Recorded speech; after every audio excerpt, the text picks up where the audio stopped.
The Lunar Guardsman. By Krimmer. Interlude 15. The elements of harmony. The elements' glow increased, their radiance burning yet soothing, as they pulled in power from beyond. The magic suffused the ponies wielding them, the vessels raising them in the air, bringing them together. One point reached to the other, their interconnections giving them strength, making the whole far, far stronger than the one. The power was there. Raw, undiluted, and pure. Uncontested, terrible, and wonderful. It existed without guidance. Give me a reason, it whispered to the subconscious of the 6 minds in control. Give me a purpose. 6 pairs of eyes opened as one, their movements identical. They all breathed in sync. They all felt and heard in unison. They all saw the enemy stand in front of them, a mare as black as the darkest night, with fear and unknown weaved into her ethereal mane. A fear that was mirrored into her own eyes, and pleads of mercy on her lips, for the unknown was known to her. But the 6 minds were not as one. Not entirely. Almost. Almost would have to be enough. We want her to stop, said loyalty. We don't want her hurt, spoke kindness. We want her to no longer be a threat, cried honesty. We don't want to fear her anymore, pleaded laughter. We want her to not be able to hurt ponies as she did before, beseeched generosity. We want this nightmare to end, announced friendship. And thus magic translated. Asterisk.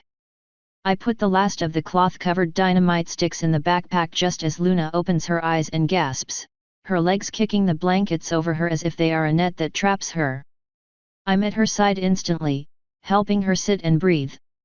She didn't scream. She's gotten that under control at least. Either that or it wasn't the moon again. Are you all right? I ask after she has calmed back to normal breathing after catching her breath.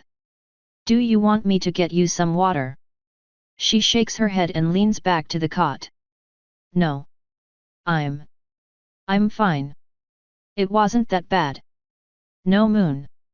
No. The elements. Again. Preferable though. Maybe telling Twilight was an unforeseen blessing. She rubs her eyes with her hoof, and as she pulls it away she notices the backpack on the floor behind me.